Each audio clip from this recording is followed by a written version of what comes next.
Una is garlic. Okay. So, gisa-gisa. Saute. Gaano kadalas ka nakakapagluto sa inyo? Pag naglalambing lang si Mama. Ano yung usual na niluluto mo for the family?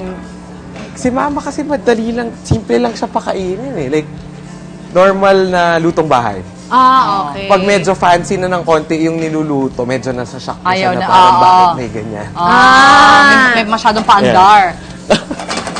Pero ikaw kasi nag-aral ka sa culinary school. Opo. Yeah. Kaya.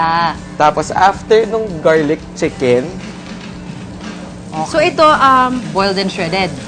yes. Actually, if may leftover sa bahay, like yung mga adobo, Okay na yun. kasi the more na nagsistay siya sa loob ng fridge, mas lalong sumusuot yung lasa niya doon sa meat. Correct. Tama So, naman. mas masarap siya. Oo. So, if may mga leftovers, pwedeng, Yung mga pangat. yeah, Pangatlong pwedeng, init. na. Diba? pwedeng Sa i-shred nyo lang yung sauce. meat, tapos igigisa siya ulit. Okay. Okay, this is Soy sauce and then suka. Okay. Adobo style talaga. Yan ang mahirap magtansya, oh. Hindi ko ano. Uy, tansya-tansya memorize lang na din niya. sa akin. Correct. Kasi, marunong talaga sa kusina eh. While simmering, Para maglasa siya. start na natin yung sa rice naman. Okay. Yeah. Magaling magluto nga tong si Sancho. So, sa rice naman, meron tayong anato seed. Anato oil na siya pala ngayon. Okay. So, naka-infuse siya sa oil. Okay.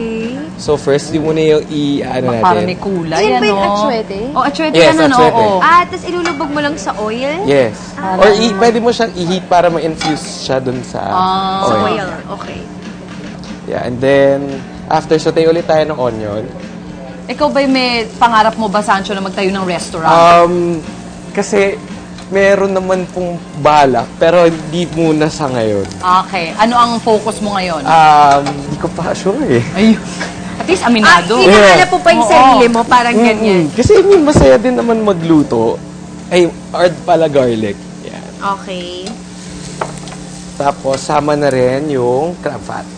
Oh my gosh, the stars. Oh my God. Oh my gosh. Yan, ang sarap. Baka mag-labor ka niyan, Mars. And then, we'll add the rice. Ayan na. Patay. Oh my goodness. Ayan na.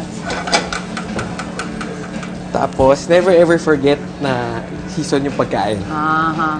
Always season it. Salt. Oh, para Salt nga and naman pepper. mas malasa. Yun, oh. And pepper. Yun. So, hintay lang natin siya. Actually, yung adobo flakes, Okay na. O gusto mong more patuyuin? on, okay lang siya na dry. Oo. Okay. Tapos minsan, meron silang parang crispy version ng Yes. Yes. adobo. How do you make it crispy? Kailangan super dry na nung Tuyong-tuyo tuyo lang. na yung ano eh, yung meat. Tsaka yung pinakasabaw niya, kailangan Walang-wala. ganito. Oo. So, ano yung low fire, tapos Yes. panunuotin mo lang. Okay. Tapos, pwede tayo maglagay ng konting green onion. Para may kulay yung kanin. Usually, we use this for garnishing. Oo. Yeah. Pero okay din siya isali. It adds color to the presentation of the food. No? Diba? Talaga naman. Presentation 101.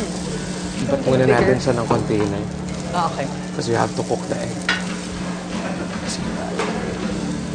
Yun, oh. Yummy! Malasado pa Perfect yung egg, gitna, ha? in fair. Sana magustuhan nyo rin siya. Magluto namin yan for Sure sure. yan. Magluto pa tayong itlog. Oo nga eh. Magluto pa tayong itlog. Okay. Ang bango nga naman ng iyong adobo. Eh, ang winner ng dish na to. Actually, tapos makulay, tapos oo nga. Sarap. Tapos yung egg. Hindi mabasag yan. Hindi yan, tulak mo lang. Yun, oh. Mas bigyan natin ng Konting garlic. green. Yun naman. Mars, hindi na! Oo.